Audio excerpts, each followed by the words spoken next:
جو ہم نے پہلے بھی مطالبہ کیا. یعنی یہ انوکھے فیصلے ہیں جو آئسولیشن میں کیے جا رہے ہیں. لاک ڈاؤن 8 روز کا کر کے کون سی وائرس کی چین روکی جا سکتی ہے یہ ڈاکٹر سمجھنے سے قاصر ہے. اس لاک ڈاؤن کے بعد جو چھوٹا تاجر، میں ان انڈسٹریلسٹ کی بات نہیں کر رہا، آپ نے تو ایکسپورٹ انڈسٹری کو کہہ رہے ہیں چلیں وہ کھلی رہے گی، ڈبل سواری پہ آپ نے پابندی کر دی، وہ پہنچے گا کیسے؟ ویکسینیشن سینٹر لوگ جائیں گے کیسے؟ پبلک ٹرانسپورٹ آپ نے بند کر دی. جو وہ انڈسٹری متاثر ہوگی تو ہوگی، لیکن جو روز کھانے کمانے والا ہے، جو چھوٹا دکاندار ہے، جو اس کے پاس ملازم ہے، اس کے لیے بطور حکومت آپ نے کیا اعلانات کیے؟ کیا گزشتہ 1 برس سے قومی اسمبلی میں کشور زہرا صاحبہ اور ہمارے دیگر ساتھیوں نے، سینٹ میں میں نے، خالدہ عطیہ باجی نے، صوبائی اسمبلی میں ہمارے ساتھیوں نے، محمد حسین بھائی، جاوید حنیف بھائی، سب نے یہ مطالبہ کیا، قراردادیں پیش کی کہ آپ کراچی، حیدرآباد کی خاص کر تاجروں کو، کیونکہ یہیں لاک ڈاؤن لگایا جاتا ہے، آپ چلیں میرے ساتھ، یہاں سے ٹھٹا، کراچی اور ٹھٹا باقاعدہ ملے ہوئے ہیں آپس میں، وہاں کون سا لاک ڈاؤن ہے؟ وہاں کون سے ایس او پیز ہو رہے ہیں؟ سیون میں کون سا لاک ڈاؤن ہے؟ کون سے ایس او پیز ہیں؟ کون سی ویکسینیشن ڈرائیو چل رہی ہے؟ تو یہاں تاجروں کو جب بند کیا جا رہا ہے تو پھر ہم نے یہ قراردادیں پیش کی کہ انہیں ٹیکسوں میں چھوٹ دی جائے، انہیں بلا سود قرضے فراہم کیے جائیں. وفاقی حکومت نے گزشتہ برس کیا تھا، لیکن اس کو مزید ہاں یہاں آپ کے پاس قانون موجود، آپ کے پاس سندھ ریونیو بورڈ ہے، آپ ٹیکسز لے رہے ہیں. جو 1.5 سال سے متاثر معیشت ہے اور چھوٹا دکاندار ہے، اس کو ریلیف کون فراہم کرے گا؟ آپ کا ایک حکم نامہ جاری ہوتا ہے کہ جناب آپ لاک ڈاؤن کر دیں، ان کو کون کھلائے گا پلائے گا؟ راشن آپ مہیا کریں گے؟ آپ نے پچھلے برس 6 ارب روپے کا کہا تھا کہ 6 ارب کا راشن دیں گے، اس 6 ارب کا آڈٹ ہونا چاہیے، اور وہ 6 ارب اونٹ کے منہ میں زیرہ ہے کراچی کی جتنی آبادی ہے اس کے حساب سے. ہمارا سوال یہ ہے کہ آپ یہ کہہ رہے ہیں کہ جناب ویکسین لگوائیں، کیا آپ نے موبائل ویکسینیشن سینٹرز بنائے شہر بھر میں؟ شہر کے ایک کونے میں آپ کوئی واک تھرو کوئی اس طریقے سے سسٹم بنا دیا آپ نے موبائل، ٹھیک ہے، لیکن کوئی 2.5 سے 3 کروڑ آبادی کے شہر میں جن آبادیوں میں ویکسینیشن ڈرائیو چلانی چاہیے، یعنی قائد آباد میں، لانڈی میں، کورنگی میں، ملیر میں، اورنگی ٹاؤن میں، پاک کالونی، بلدیہ ٹاؤن میں، کیماڑی میں، ان علاقوں میں کہ جہاں کی آبادی کے پاس اتنے وسائل نہیں، وہ جاتے ہیں روزانہ نوکری کرنے، 10-10 12-12 گھنٹے محنت کرتے ہیں، مزدوری کرتے ہیں، واپس آتے ہیں، وہ پھر ویکسینیشن سینٹر کے اوپر جائیں. اس کے لیے حکومت کو یہ کرنا چاہیے تھا کہ آپ موبائل ویکسینیشن ڈرائیو چلاتے، نہیں چلائی آپ نے ویکسینیشن سینٹرز نہیں بڑھائے. آج جا کے دیکھیں ایکسپو سینٹر کے باہر کیا ہو رہا ہے، وہاں کرونا سے بچاؤ ہو رہا ہے یا کرونا کا پھیلاؤ ہو رہا ہے؟ دوسری بات، ہمارے شہر میں کم از کم 20 لاکھ سے زائد ایلینز ہیں، غیر ملکی ہیں، ان کے پاس شناختی کارڈ نہیں ہے. بہت سو کے پاس تو آ گیا ہوگا، نادرا میں جو آپ نے اپنی چہیتوں کے ذریعے جعلی شناختی کارڈ بنوائے اور آپ کے MPs MNAs نے اس کی ویریفیکیشن کی ہے، وہ ایک الگ قصہ ہے. لیکن 20 لاکھ سے زائد ایسے لوگ ہیں جن کے پاس شناختی کارڈ نہیں ہے، وہ کیسے ویکسین لگوائیں؟ یہ ہم نے مطالبہ کیا. یہ ہمارا مطالبہ تھا کہ ان کے لیے آپ رولز کو ریلیکس کریں. اٹس اے ہیومینیٹیرین ایشو، یہ انسانی مسئلہ ہے. آپ ویکسین لگا کے کسی کو شہریت نہیں دے رہے، وہ تو ایسے ہی کسی کو نادرا سے پیسے دے کے اور آپ کے ایم پی اے سے ویریفائی کر کے شناختی کارڈ مل جاتا ہے. یہ کام آپ نے نہیں کیا. غریب آبادیوں میں ویکسینیشن ڈرائیو نہیں چلائی، ایس او پیز کے اوپر صدقے دل سے عمل درآمد نہیں کرایا، اس کو بھتے کا ایک نیا ذریعہ بنا لیا گیا. اور پھر یہ کہہ رہے ہیں کہ لاک ڈاؤن کے علاوہ کوئی چارہ نہیں.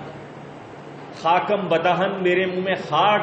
یہ 8 دن کے لاک ڈاؤن کے بعد آپ نے پھر ویکسینیشن اگریسو پیمانے پر، اگریسو طور پہ، جارحانہ طریقے سے نہیں لگائی. آپ نے ایس او پیز پر صدقے دل سے عمل درآمد نہیں کرایا. یہ کورونا پھر پھیلے گا، پھیلتا رہے گا. اگر آپ نے ایئرپورٹ پہ چیکنگ نہیں کی، اگر آپ کے ڈیلٹا ویریئنٹ اور یو کے ویریئنٹ کے مریض آئے، وہ بھاگ گئے، کسی کو پیسے دے کے بھاگے، کسی با اثر آدمی کے فون پہ بھاگے، لیکن بھاگ گئے، انہوں نے کتنا پھیلا دیا۔ یہ بے حس ڈیسیجن میکنگ اس لیے ہمیں منظور نہیں ہے۔ یعنی اگر آپ اتنے درد مند ہوتے تو آپ یہ سارے کے سارے اقدامات اٹھاتے جو دنیا بھر کے میڈیکل پروفیشنلز بھی کہہ رہے ہیں۔ میڈیکل پروفیشنل آپ کو یہ نہیں کہتا، یہ تو آپ کر رہے ہیں تنگ آمد بجنگ آمد کے جناب، کیونکہ ہسپتال پہ دباؤ بڑھ گیا اس لیے لاک ڈاؤن لگا دیں۔ ہسپتال کی استطاعت آپ نے کتنی بڑھائی، یہ جواب نہیں دے رہے۔ ہسپتال میں فیسلٹیز بڑھائیں نہیں بڑھائیں، استطاعت نہیں بڑھائی، ویکسینیشن سینٹرز نہیں بڑھائے، ایس او پیز پر عمل درآمد نہیں کرایا، تو کیا کریں؟ سب لاک ڈاؤن کر کے بند کر دیا جائے کراچی؟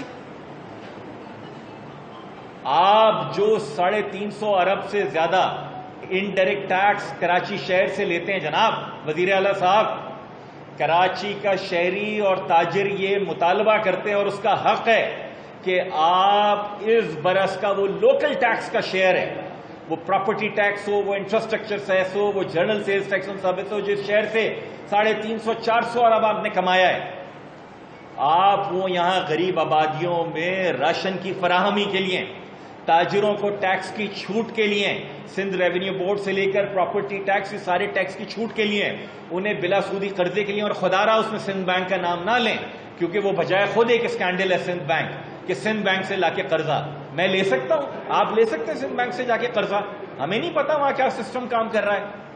تو اس لیے کمرشل بینکس کے ساتھ سندھ حکومت اور لوگوں کو بتا کے ایکسپرٹس کا بورڈ بنا کے، آنےسٹ سٹیزنز کا ان کا بورڈ بنا کے ان قرضوں کی فراہمی کو یقینی بنایا جائے، ورنہ یہ محض اداکاری ہے اور کچھ نہیں ہے کہ لاک ڈاؤن کے نام پر درد مندی ہے، اور کراچی سے 5 انچ کے بعد ٹھٹھا شروع ہو جاتا ہے، وہاں پر کوئی لاک ڈاؤن نہیں۔ یہ کس نے گارنٹی لی ہے کہ جو لوگ اپنی گاڑیوں میں آ رہے ہیں مختلف شہروں سے، یہ کس نے گارنٹی لی تھی کہ جو انٹر سٹی اور انٹرا سٹی ٹرانسپورٹ آ رہی تھی اس پہ آپ نے کتنے چیکس کیے، اس میں کتنے ٹیسٹ کیے؟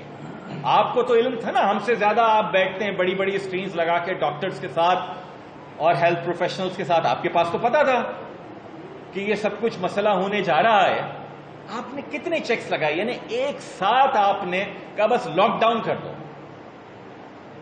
متحدہ قومی موومنٹ پاکستان سمجھتی ہے کہ یہ فیصلہ سازی ایڈ ہاک بیسس پر ہے، یہ فیصلہ سازی درست نہیں ہے، حکومت سندھ جواب دہ ہے، حکومت سندھ کو جواب دینا پڑے گا کہ آپ نے کئی 100 ارب روپے کا صحت کے بجٹ کا کیا کیا۔ ہم حکومت سندھ سے یہ مطالبہ کرتے ہیں کہ لاک ڈاؤن کے اوپر یہ تماشا ختم کیا جائے، چھوٹے تاجر کو آپ روزگار نہیں کمانے دے رہے تو اس کو آپ فل فار ریلیف دیں، ان کے پاس راشن لے کر جائیں۔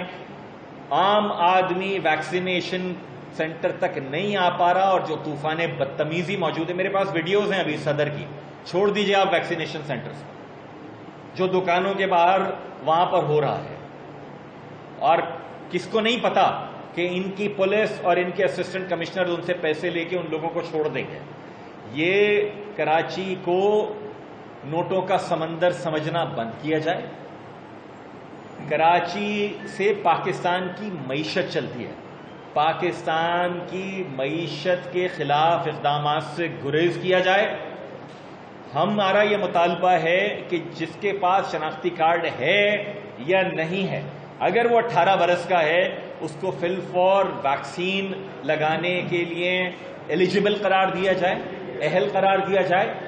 غریب علاقوں میں فل فور ویکسینیشن ڈرائیو شروع کی جائیں، چھوٹے تاجروں کو قرضے فراہم کیے جائیں، اور یہ ایک ہول پیکج کے ساتھ جناب آپ آئیں گے، ایک براڈر کنسلٹیشن کریں گے تو ہم یہ سمجھیں گے کہ آپ میں درد بندی ہے، ورنہ بندر کی بلا طویلے کے سر والا معاملہ یہاں کیا ہے آپ نے کہ میری حکومت، میرا محکمہ داخلہ، میرے کمشنرز، میرا محکمہ صحت کام نہیں کر پایا تو چلو میں لاک ڈاؤن لگا دیتا ہوں اور میں ہیرو بن جاتا ہوں۔ یہ غلط طرز عمل ہے، یہ شہر دشمن، معیشت دشمن،